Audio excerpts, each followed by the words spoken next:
Kan ada orang tu cakap, aku kalau dapat duit pension aku ni, duit KWSP aku ni, rehat, tak payah fikir apa dah. Dapat duit KWSP 600,000, tak sampai 3 minggu pegang senapang depan bank. Apa hal? Jadi pengawal keselamatan mak dia. Nak, bukan saya menghina Kia Jaya tu, tapi dia yang cakap dia tak nak kerja dah. Tak cukup rupanya. Anak-anak semua habis ni, ambilnya duit anak mak ayah ni yang bersara ni, nak gunakan untuk tujuan pribadi dan sebagainya. Duit tak cukup. Tak cukup ikut kan. Tapi kalau kita leka tak tujuan dunia, adakah Nabi suruh jangan langsung ambil harta dunia ni? Tak boleh ambil sekadaran untuk bekalan kita untuk hari akhirat. Guna dunia ni untuk akhirat boleh. Kan? Boleh. Beli kereta boleh tak? Boleh. Belilah kereta, bawa pergi masjid. Beli kereta kilat-kilat, tutup, tak bawa pergi masjid, sanggup naik motor. Biar ada kuyup hujan, tak apa. Jangan kereta je kotor. Teruk betul macam tu. Nampak tak? Kenapa? Yang seorang tu gila jalan kaki. Kenapa? Sebab jalan kaki lagi besar pahalanya. Sebab setiap langkah dia dengar dalam kuliah tu lain lah. Dan dengar dalam kuliah tu, setiap langkah tu, langkah pertama akan ditinggikan darjatnya, yang jadi maknanya mudah-mudahanlah hari-hari yang seterusnya, kalau subuh ni tuan-tuan ni, kalau kita dibuka, kalau subuhnya seperti Jumaat, masya-Allah, pastinya ada turun rahmat Allah Ta'ala, insya-Allah. Dan pada hari ini pun sebenarnya sesi persekolahan kan, jadi maknanya satu ujian pada kita lah. Saya takut juga kan waktu subuh ni tak ada orang duduk bersekolah Ustaz. Memang rasyid, waktu ni memang rasyid ibu bapa. Kata kita hari ni tengok tak banyak anak-anak kita, sebab masih ada sesi persekolahan. Alhamdulillah ada juga jemaah kita pada pagi ini menunjukkan cinta anak kita kepada majlis ilmu kita di daerah Mekah, insya-Allah. Jadi saya rasa live pernah berpasang, jadi kita mengalu-alukan kehadiran Al-Fadil Ustaz Syamsul Debat kita, yang kita alu-alukan ke Masjid Istilah. Saya rasa kali pertama saya beliau memberikan kuliah di Masjid Istilah. Alhamdulillah kita sangat-sangat bersyukur atas kehadiran beliau di pagi ini. Tepat dengan tajuk kita di masjid ini lah, untuk program Ustaz, masjid ini adalah masjid bahagian, bahagian bukan maknanya masjid badan masjid dia punya jamek lah, kita bukan. Jadi tajuk kita pada pagi ini tuan-tuan, di masjid hatiku terkait mengimaratkan masjid. Jadi mudah-mudahan dengan perkongsian sebentar lagi terbuka hati kita ada sentiasa dekat dengan masjid. Tanpa melengah masa, saya dengan Azimnya menyebut kepada Ustaz Syamsul Debat kita untuk sama-sama bersama kita. Jemaah perempuan dia tu bawah. Ada satu permintaan. Tak, bukan permintaan, nampak dia boleh turun. Boleh turun. Boleh turun. Boleh turun. Yang perempuan yang di bawah itu boleh turun. Ada jemaah yang di belakang tu. Jemaah yang di tiga atas, lebih baik turunlah bersama-sama kita, insya-Allah. Saudara sesuai dengan menyebut.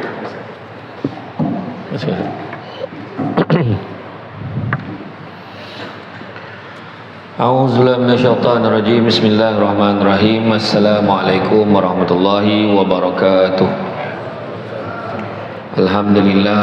Alhamdulillahillazi arsala rasulahu bil huda wa dinil haqq liyuzhirahu ala dini kullihi walau karihal kafirun walau karihal musyrikun walau karihal muslimun. Subhanaka la ilma lana illa ma 'allamtana innaka antal alimul hakim. Rabbi syrah li sadri wa yassir li amri wa hlul 'uqdatam min lisani yafqahu qawli. Alhamdulillah, syukur kepada Allah Subhanahu wa taala, segala puji bagi Allah Ta'ala sekalian alam. Salam salam kata junjungan besar Nabi Muhammad sallallahu alaihi wasallam. Terima kasih banyak saya ucapkan buat tuan pengurusi acara, bahagia tuan pengurusi masjid, tuan imam, barisan jawatankuasa, penggerak aktiviti masjid dan seterusnya, tuan-tuan dan puan-puan yang rahmati Allah sekalian. Bersyukur sangat-sangat pada pagi ini dapat kita bersama-sama berada di dalam majlis ilmu, yang mana Nabi sebut barang siapa yang mengikuti jalan-jalan ke majlis ilmu, maka Allah akan anugerahkan kepadanya jalan-jalan ke syurga. Amin. Tuan-tuan dan puan sekalian, pertama-tamanya minta maaf banyak-banyak, sepatutnya program tu malam ini kan, tapi sebabkan saya ada emergency di Semenanjung, di melibatkan program keluarga, jadi saya kena balik malam ni. Jadi itu yang kena ceramah pagi ni subuh. Dan alhamdulillah, sebenarnya kalau dalam banyak-banyak ceramah yang paling saya suka ceramah kuliah subuh. Sebab subuh ni fresh kan. Tapi tak ramai yang panggil saya kuliah subuh. Yang ramai yang panggil sibuk berebut ceramah perdana maghrib ataupun lepas isyak. Kalau tanya ceramah kuliah maghrib, kekosongan sekarang kalau tanya hari ni insya-Allah bulan 7 tahun ni. Tapi kalau kuliah subuh banyak kosong lagi. Macam itulah saya iklankan. Ada sebab kalau ada pun di Negeri Sembilan di Seremban ada dua surau yang memang yang memang regularly 2 minggu sekali. Sepatutnya lah 2 minggu sekali panggil saya. Sabtu Ahad pagi, satu di surau kampung mak saya, satu lagi surau di Ampangan di Seremban. Tapi itu pun dah dekat sebulan tak pergi sebab outstation. Tapi macam itulah. Dan pagi ni alhamdulillah bukan senang bukan senang, yang mana Allah pilih orang yang datang ke masjidnya, Allah pilih juga sebenarnya. Tapi kita kena usaha nak dapatkan. Antaranya kunci jam, ada orang dikunci jam sampai 8 lapis alam tu.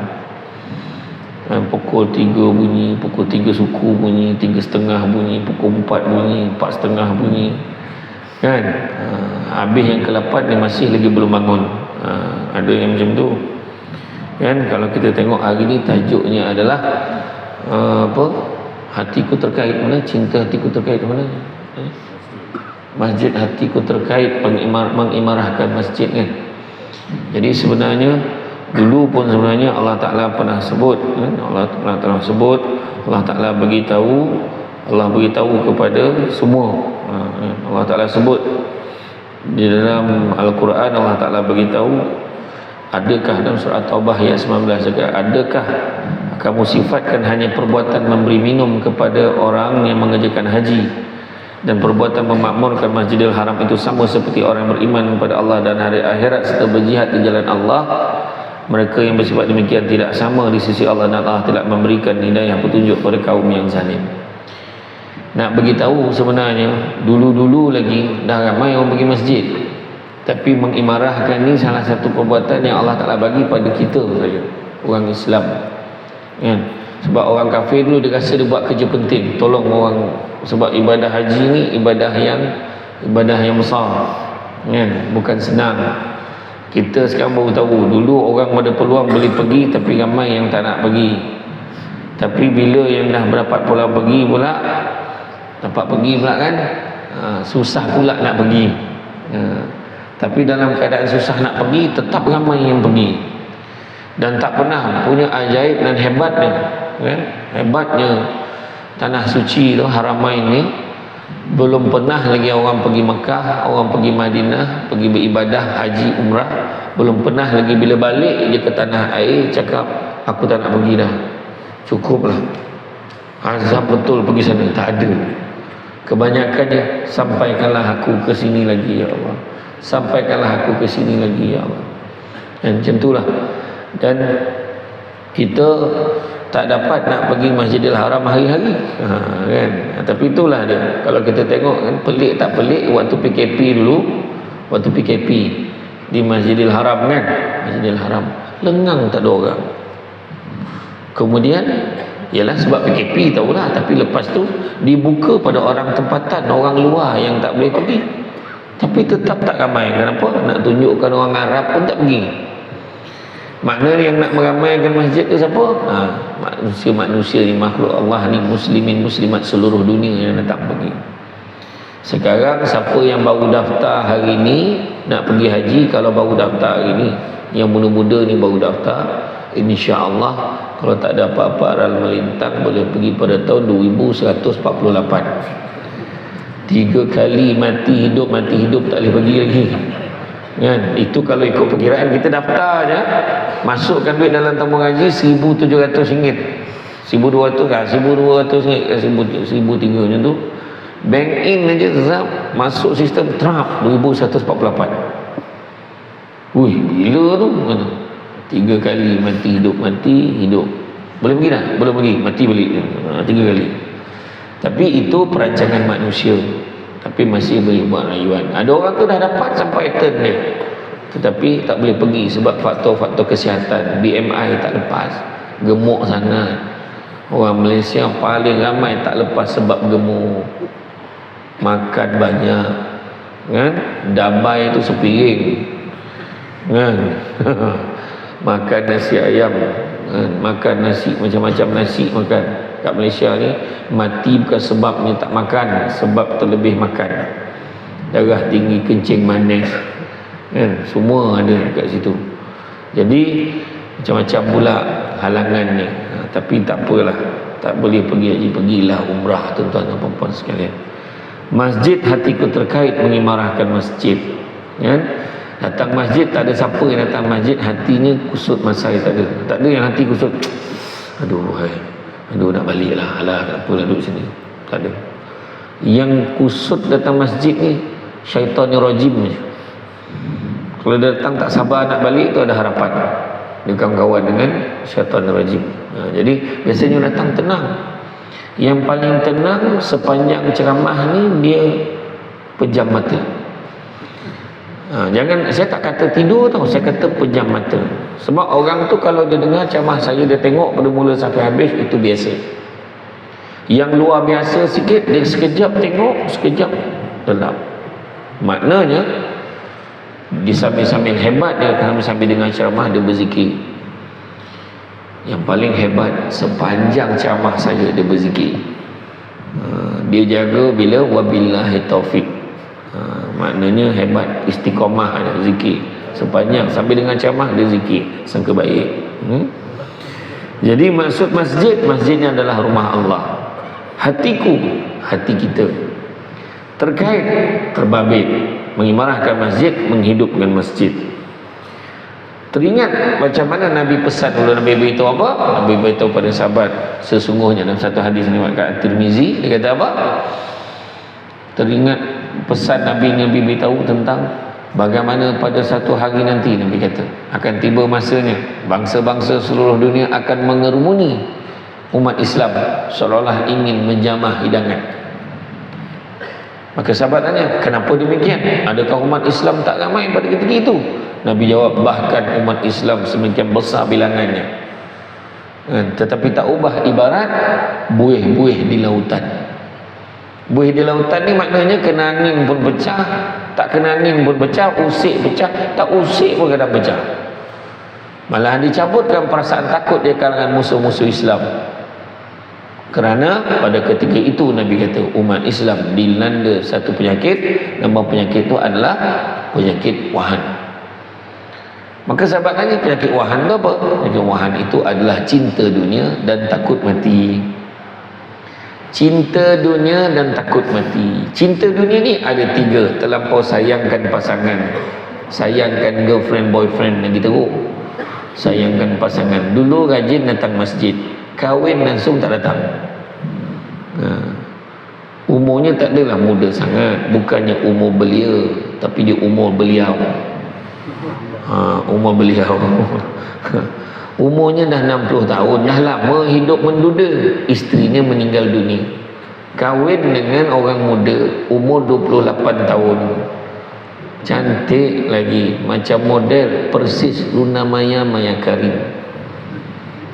Langsung datang masjid lah, sebab hari-hari terpesona dengan kecantikan isterinya, leka menghadap isteri. Contoh, dapat suami handsome pun tak begitu. Sebab kita tengok bila Nabi Yusuf berkahwin dengan Siti Zulaikha, kan? Siti Zulaikha kan semua orang gila, sayang, cinta betul-betul. Nampak Nabi Yusuf sampai terpotong, terluka tangan ni, potong bawah. Tapi bila dia dah berkahwin, bila dia kenal Islam betul-betul, apa yang berlaku? Siti Zulaikha mengasingkan diri dia pada Nabi Yusuf sebab dia takut dengan memandang pada wajah suaminya itu menyebabkan dia lupa kepada Allah. Macam tu sekali lah. Kita tak ada suami handsome macam tu, tuan-tuan. Tengok suami menyampah lagi ada ramai, kan, kan macam tu lah. Tapi nak begitu sebab pasangan menyebabkan leka, tak semayang, tak pergi ibadah, tak pergi masjid, tak pergi surau dan sebagainya. Pasangan tu cinta dunia, melainkan sayang isteri, sayang suami dan bawa bersama ke arah yang diredai oleh Allah. Datang masjid sama-sama, settle kan, macam tu. Kedua, tanda cinta dunia adalah kedudukan, pangkat.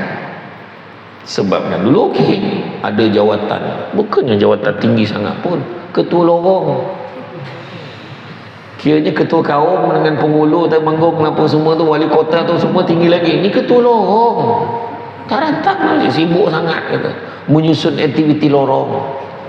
Macam tu lah. Ketua apa? Ketua perniagaan, ketua persatuan peniaga, sibuk sangat membincangkan aktiviti masa depan persatuan. Macam tu. Bayangkan, sibuk jadi wakil rakyat contoh, langsung tak datang masjid. Datang masjid kalau ada function saja. Tu yang malu tu. Dulu pernah saya pergi ke Johor, dulu lah, lama dah, ada seorang pemimpin berbangsa Cina, dia pula yang rajin datang masjid. Setiap kali program masjid panggil, memang dia datang. Dan dia datang bukan kosong lah, dia bukan datang. Biasanya kalau yang bukan Islam ni datang bagi cenah hati je, ceramah maulud ke, ceramah mal hijrah ke, ceramah Isra Mi'raj. YB yang bukan Islam ni dengar sekali. Dan ada benda-benda dia tak faham, dia tanya imam, imam apa maksudnya ni? Imam apa maksud ni? Cina. Kan? Kata imam tu, dia bising kata, Ustaz, dia ni tunggu masa nak masuk Islam ni.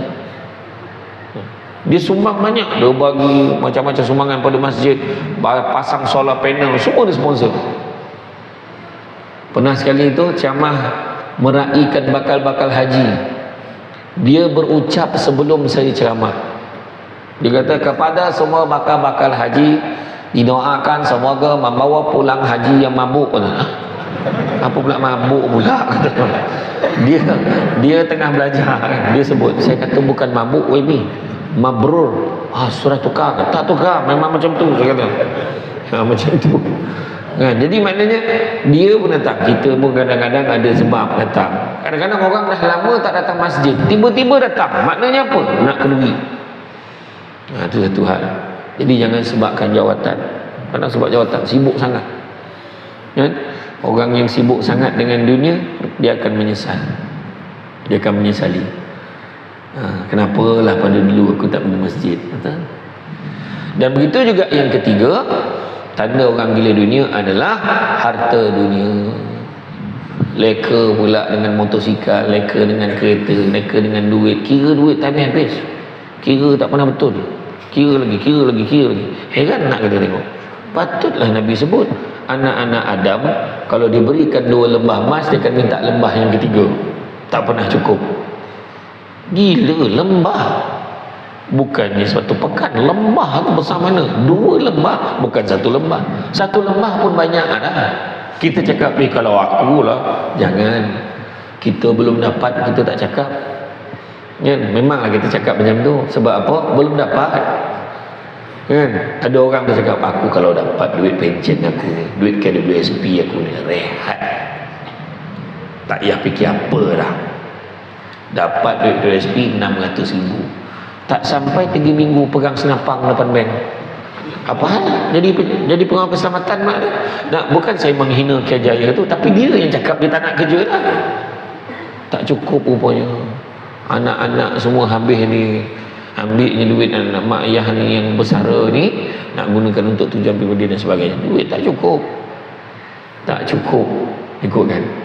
Tapi kalau kita leka atas tujuan dunia, adakah Nabi suruh jangan langsung ambil harta dunia ni? Tak boleh ambil sekadaran untuk bekalan kita untuk hari akhirat. Guna dunia ni untuk akhirat boleh. Boleh. Beli kereta boleh tak? Boleh. Belilah kereta, bawa pergi masjid. Beli kereta kilat-kilat, tutup, tak bawa pergi masjid, sanggup naik motor. Biar ada kuyup hujan, tak apa.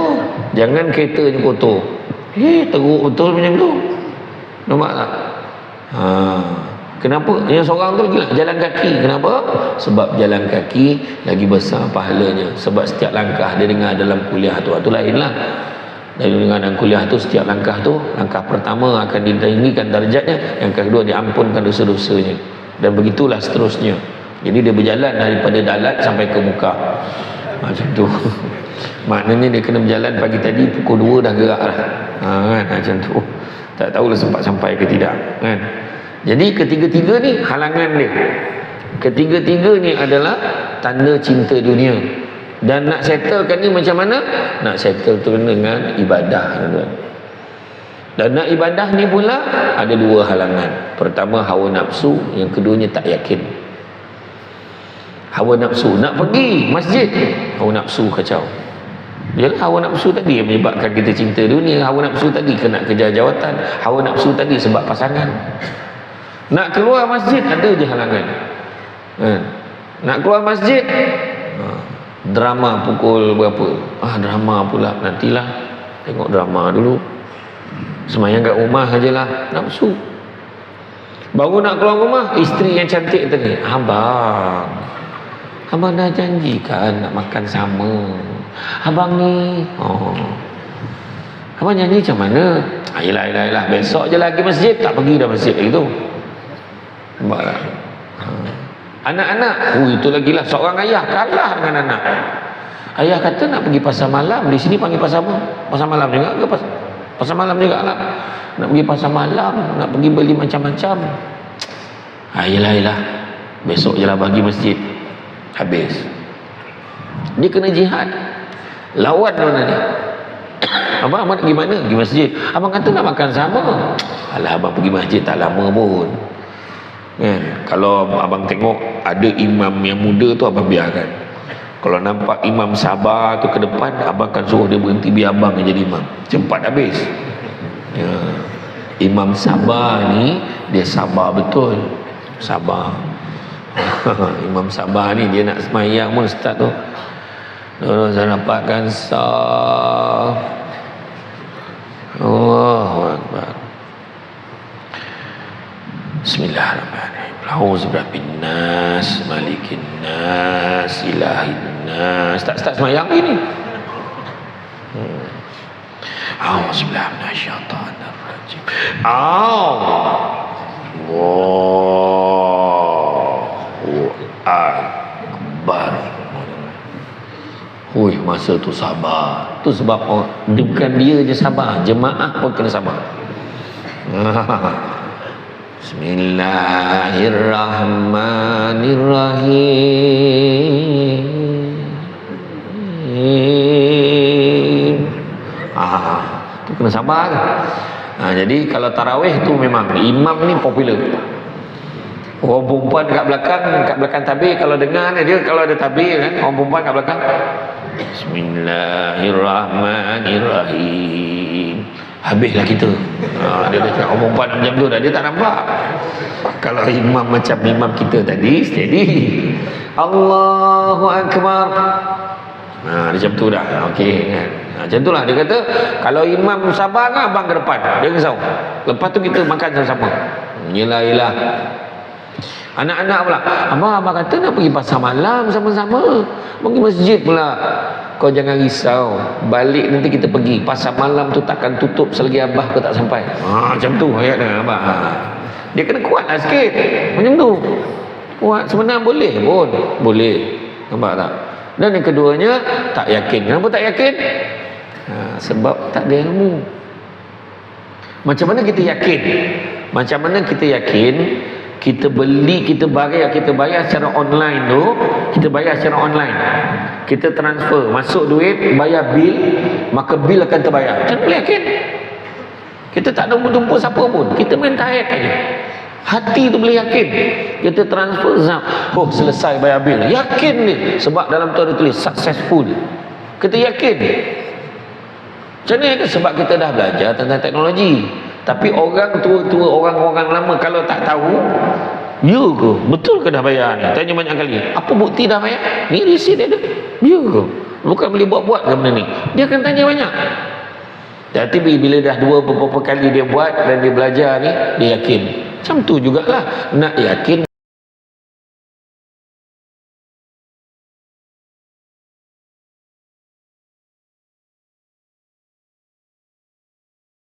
kena ada ilmu.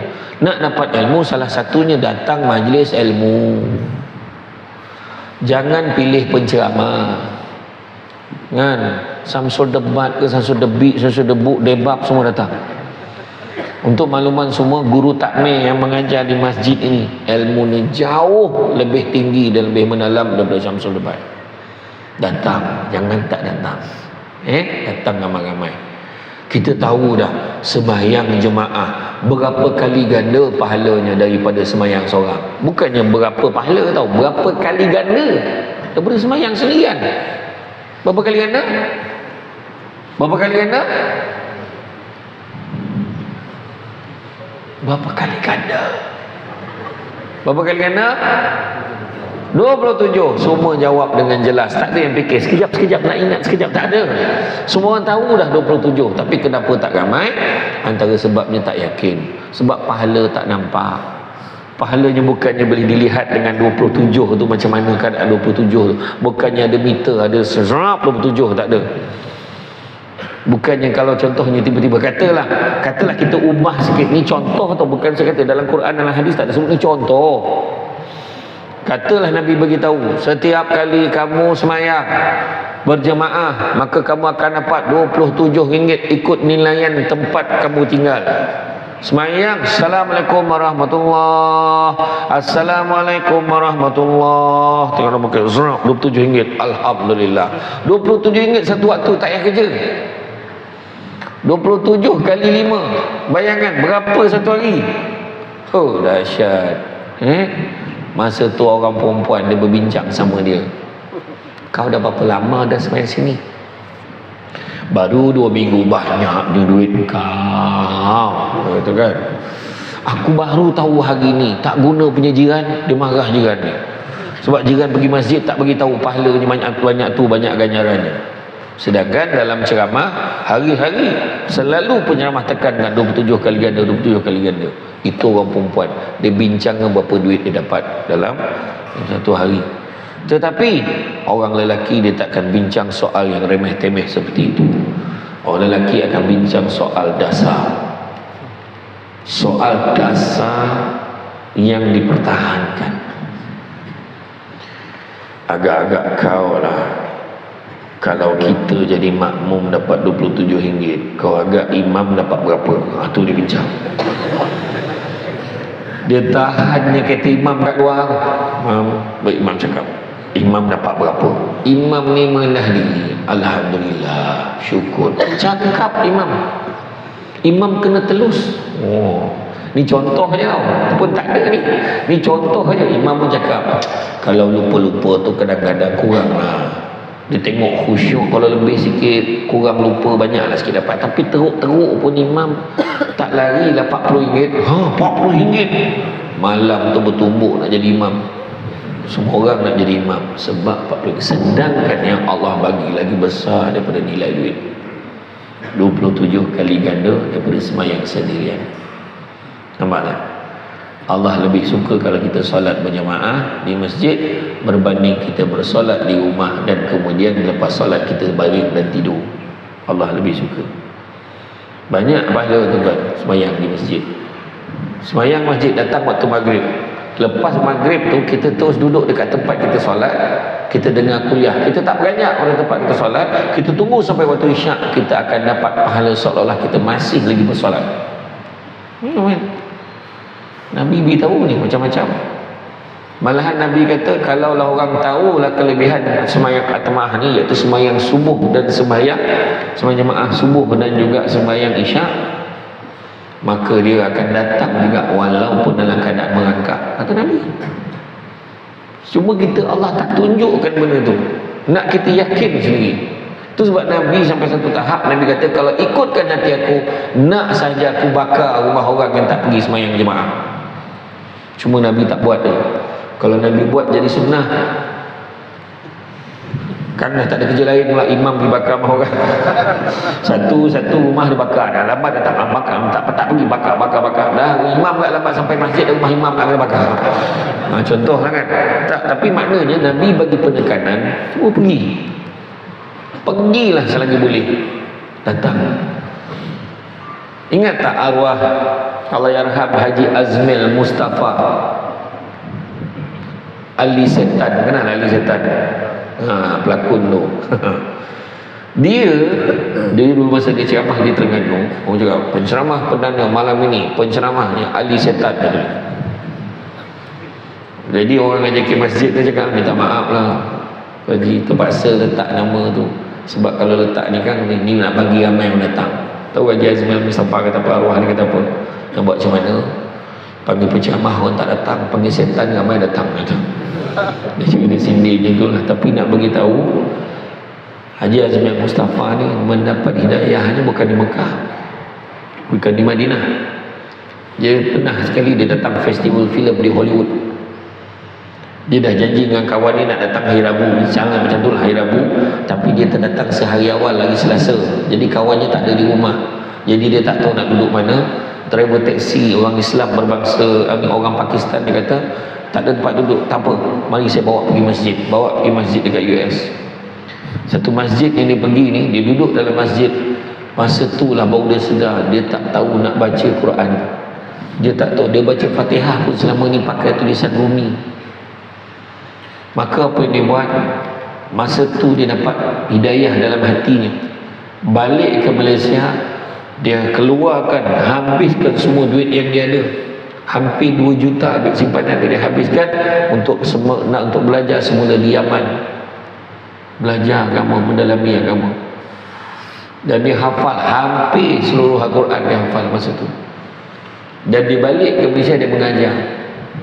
Dan nak bagi tahu, dia berjaya buat beberapa kali sebelum dia meninggal dunia.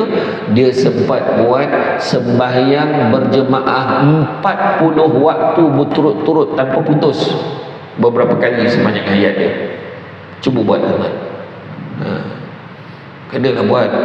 Syamsul Debat pun belum dapat buat lagi macam tu. Bukan cakap saya baik sangat, tapi mana Azmil Mustafa ni dapat buat 40 waktu berturut, maknanya subuh, zuhur, asar, maghrib, isyak, subuh buat kali sampai 40 waktu straight. Dia akan didik kita, terapkan dalam diri kita nilai-nilai istiqamah. Masa tu kita akan rasa baru datang kelazatan tu, rasa susah nak tinggal sembahyang dekat masjid, dekat surau, mesti nak berjemaah kan. Tu dia. Jadi kena kuat. Jadi nak tahu ni macam mana?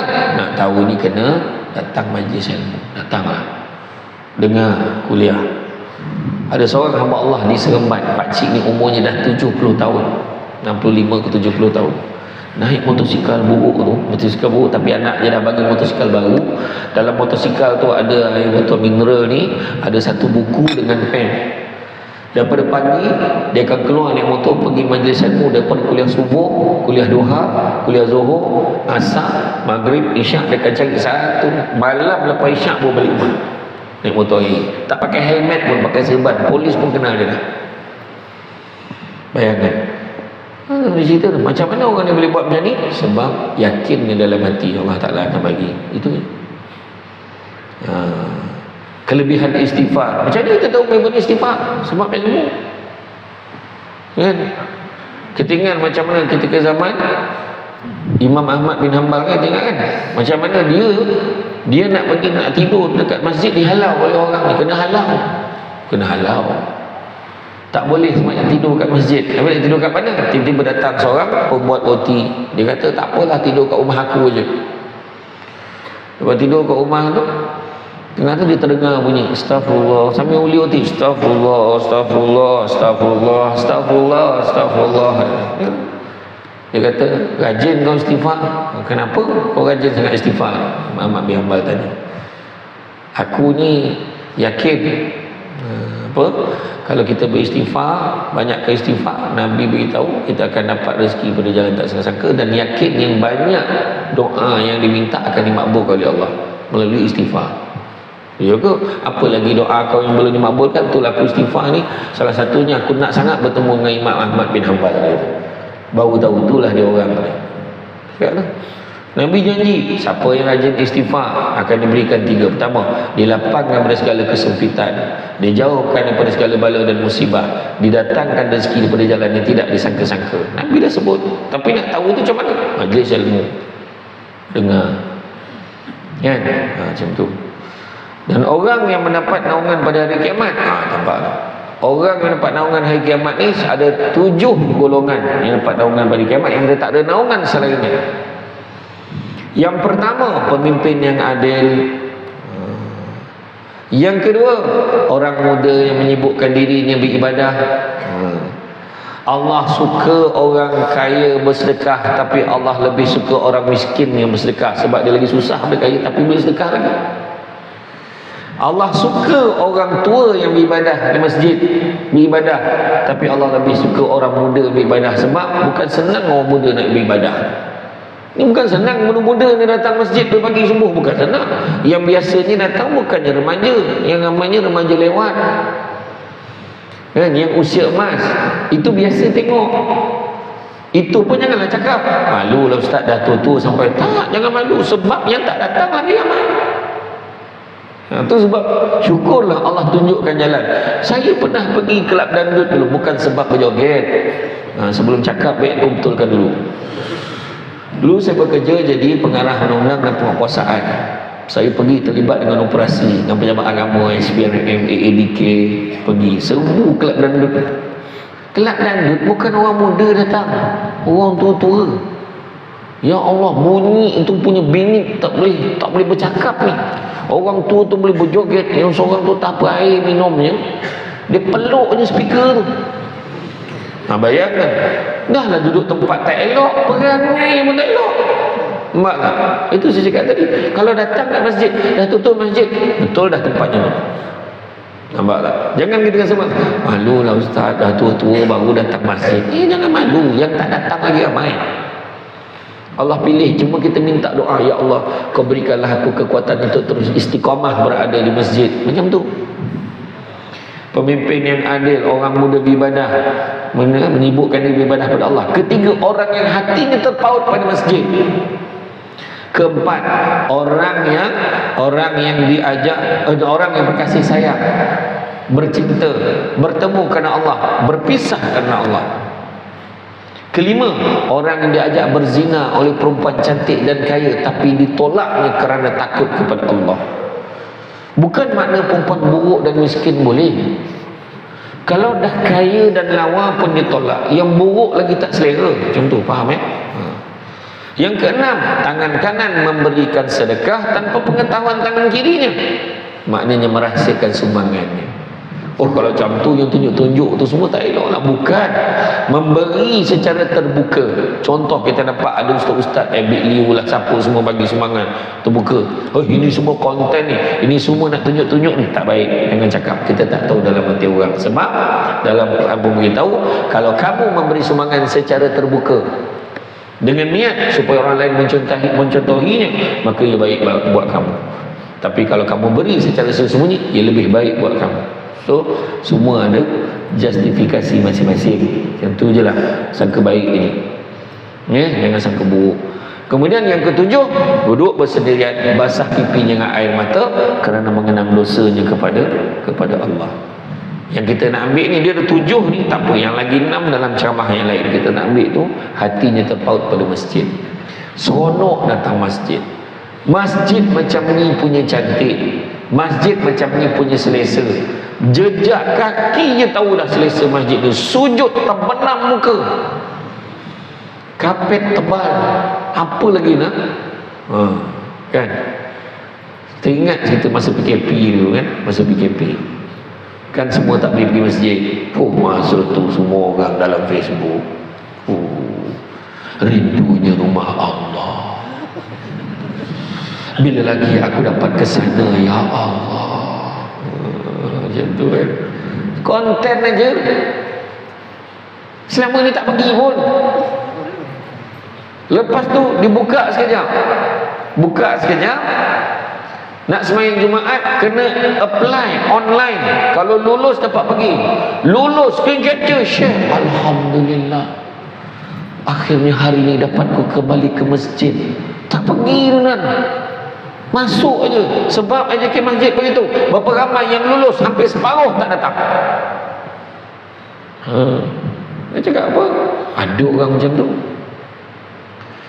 Kena sahabat saya Datuk Mahdi BZ yang kot Datuk Mahdi DS Mahdi, Datuk Sri Mahdi kan?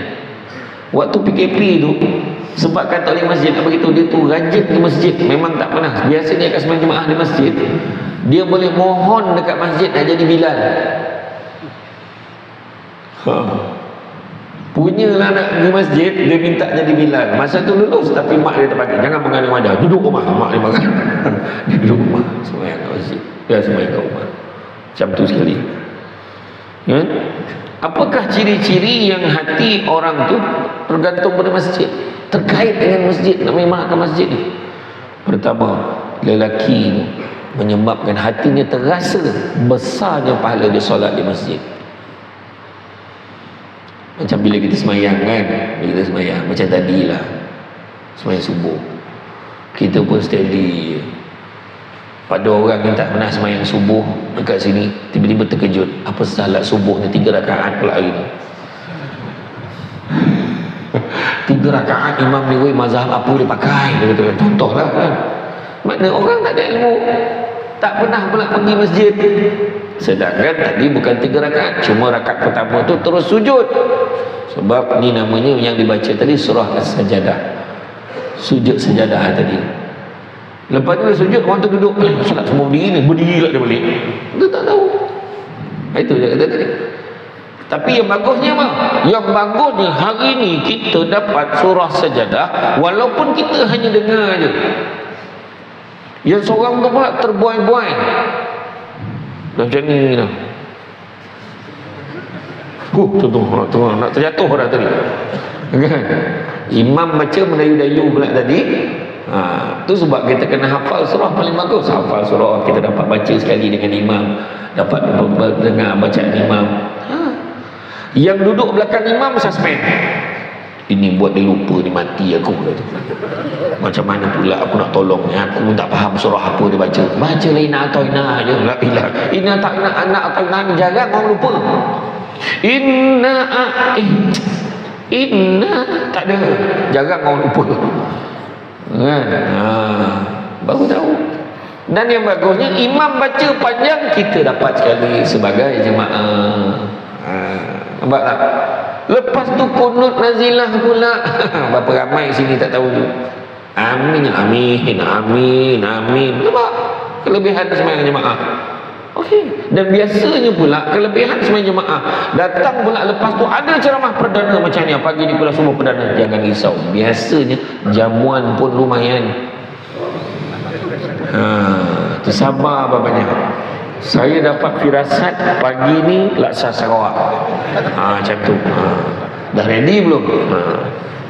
Jadi kalau dah ready, makruh ceramah lama-lama. Macam tu. Pahalanya besar. Kemudian apa?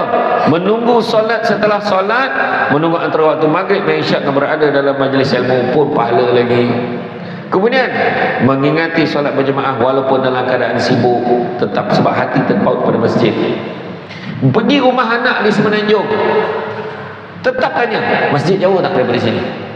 Surau mana surau? Kalau masjid tak ada tak apalah, surau mana surau? Pergi surau, sebab nak sembahyang jemaah, dia nak jaga. Cuba kita buat 40 waktu untuk turun tu, maintain. Cuba buat.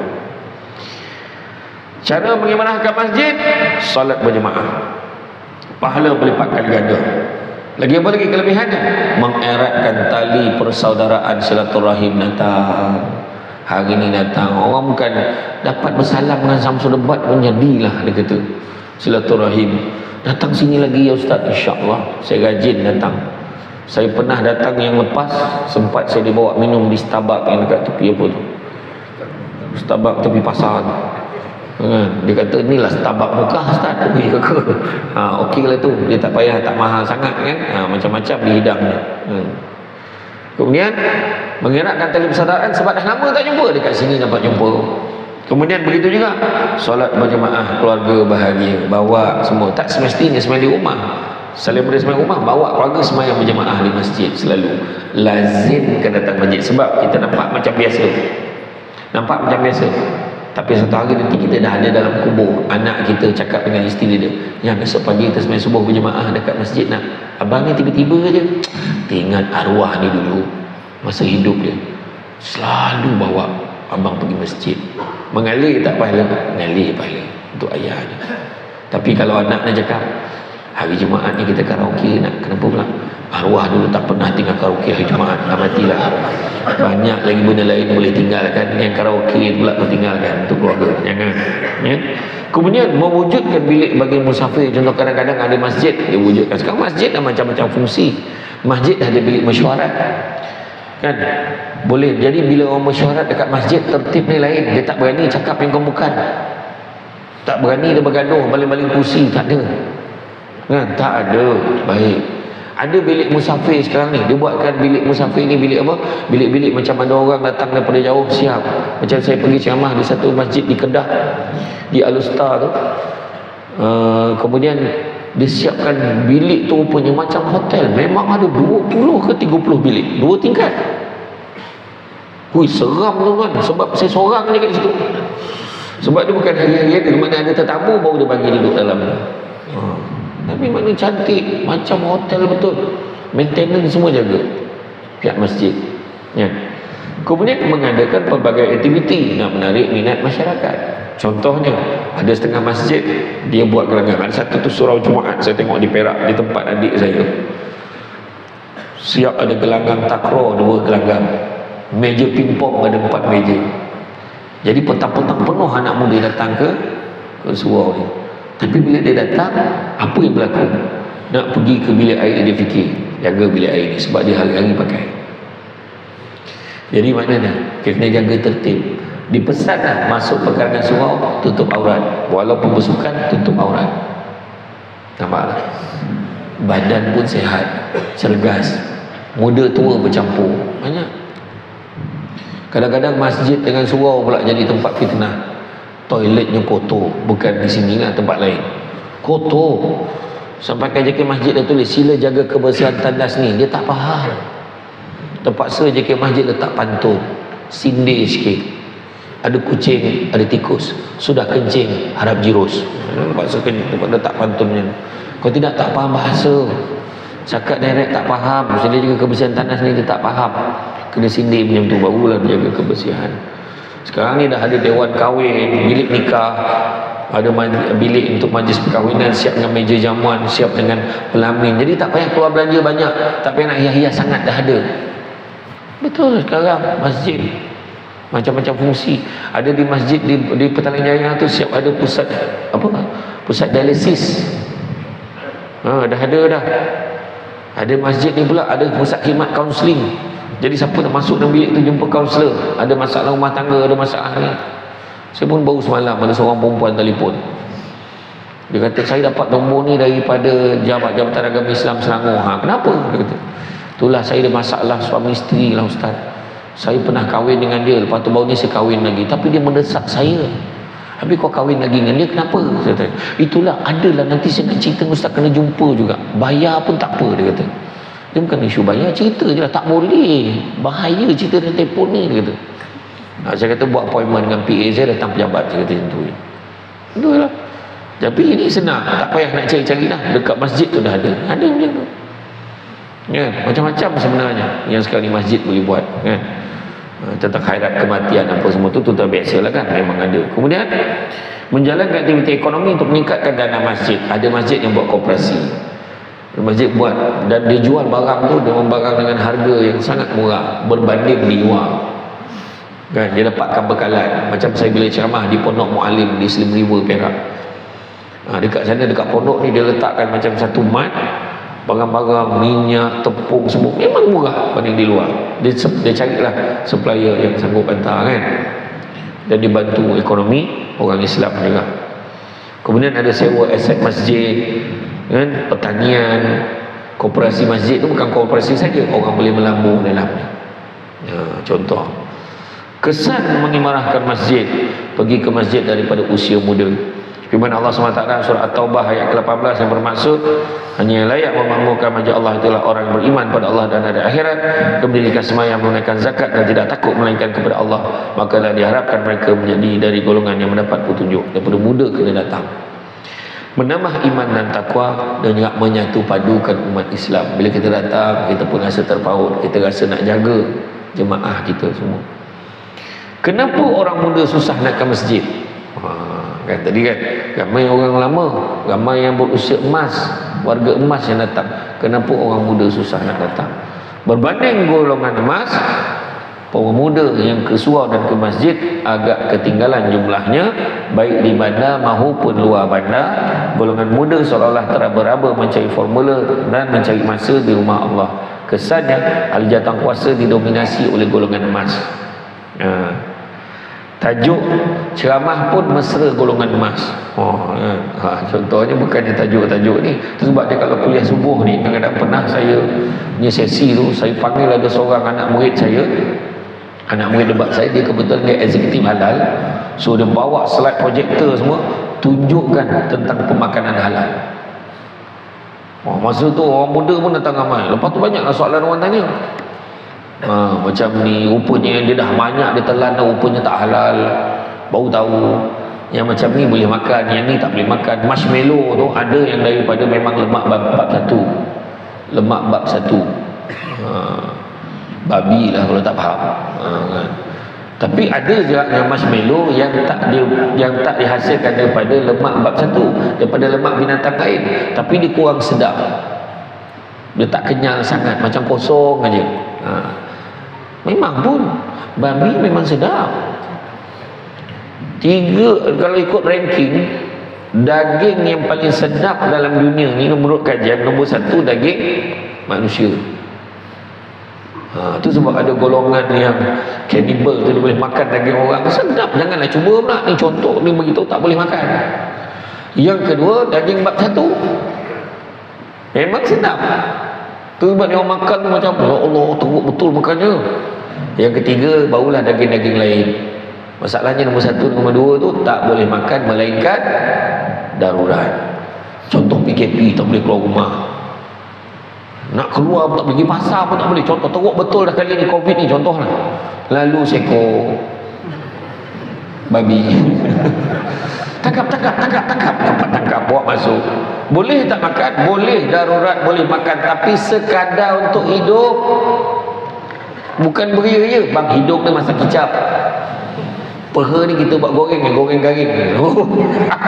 Contoh itu makan beria namanya, bukan darurat tu. Faham? Dia makan sekadaran untuk hidup saja. Tu kena faham. Itu tajuk lain lah.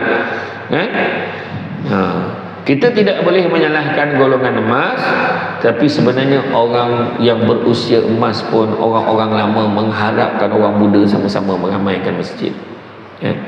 Ada 3 sebab kenapa orang muda susah ke masjid. Pertama, salah faham hukum. Inilah silap besar orang Malaysia. Orang kita ni sebab ramai antara kita menganggap solat berjemaah di masjid surau ni sebagai sunat muakkad, sedangkan pendapat terkuat dalam mazhab Syafi'i adalah fardu kifayah.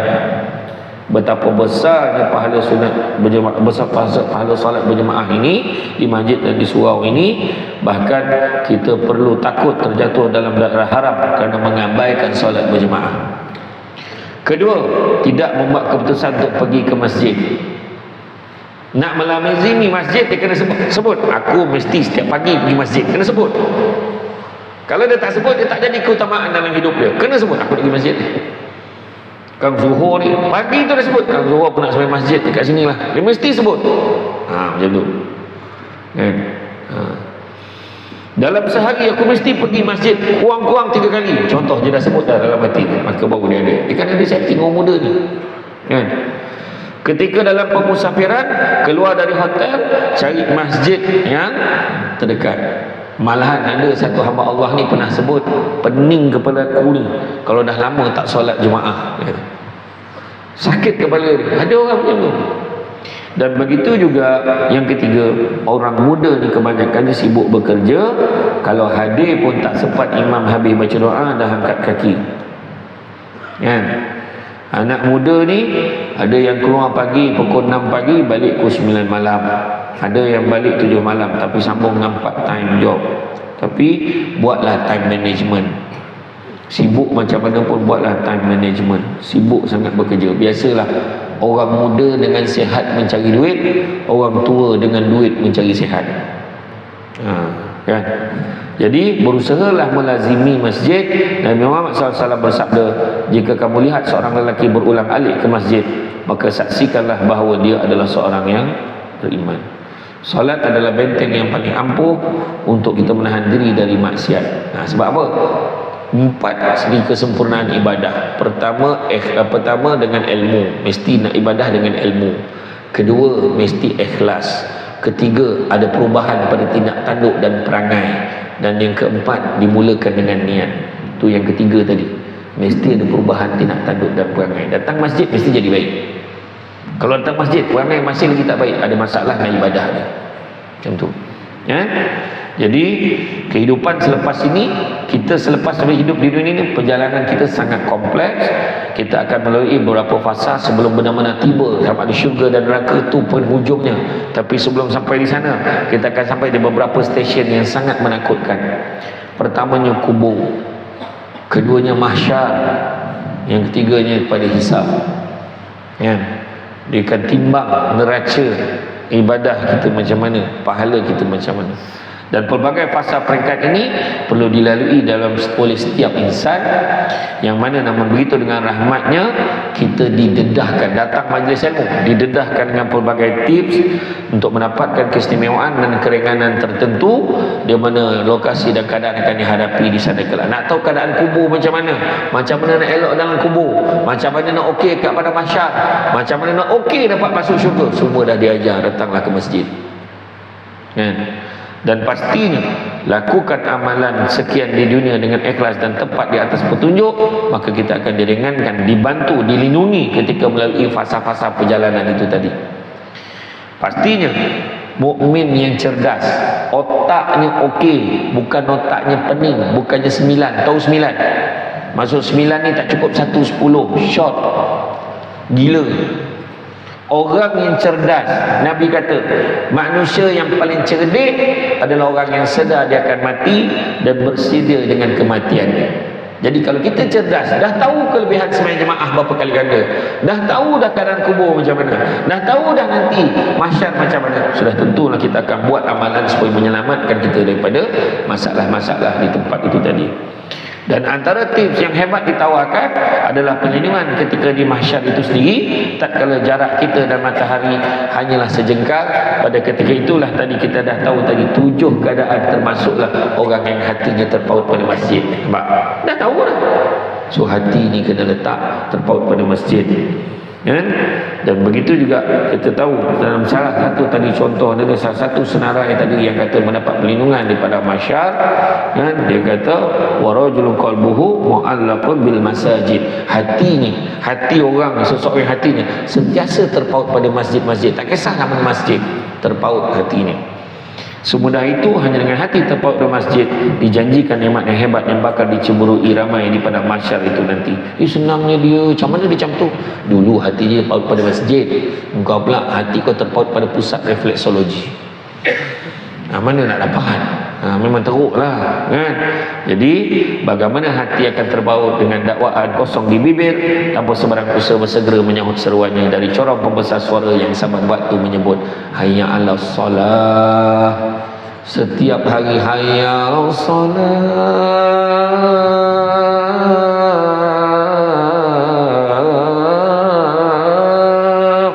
Satu hari 5 kali dengar, tapi buat dek je. Orang mau buka tak tahulah sebut apa, buat tak tahu, buat dek jugalah, buat dek je, relax je, macam tak ada apa-apa, seolah-olah dipanggil orang lain je. Macam tu, relax je.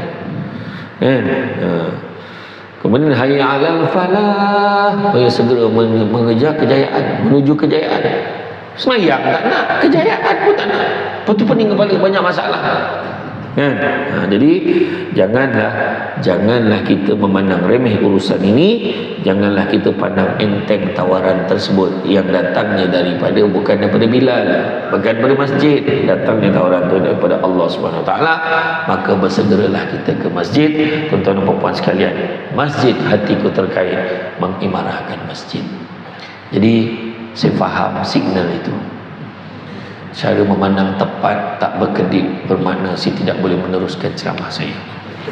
Sebab kalau saya teruskan dibimbangi, ada yang lambat masuk kerja lah, malam ni lambat lah, itu lambat, lama-lama pula dia subuh ni, gitu kan. Jadi insya-Allah tuan-tuan dan sekalian, saya seronok datang ke muka. Bukan kali pertama, dah berapa kali dah saya datang. Insya-Allah ada rezeki kita bertemu lagi. Jadi bab kata orang cantik dipandang rumah penghulu, kayu terukir dari papan. Alang-alang menuntut ilmu, sebutir pasir kembang kalah menjadi intan. Ya, tenang-tenang air di laut, sampan kolek mandi ke Tanjung, hati terkenang mulut menyebut, jasa baik pihak masjid menjemput rasa nak junjung. Itu saja daripada saya. Semuanya yang baik itu datang dari Allah Subhanahu Wa Taala. Mengurangi tebu punca kelemahan saya sebagai manusia biasa. Pokok sekayu daun selasih. Thank you, terima kasih. Assalamualaikum warahmatullahi wabarakatuh.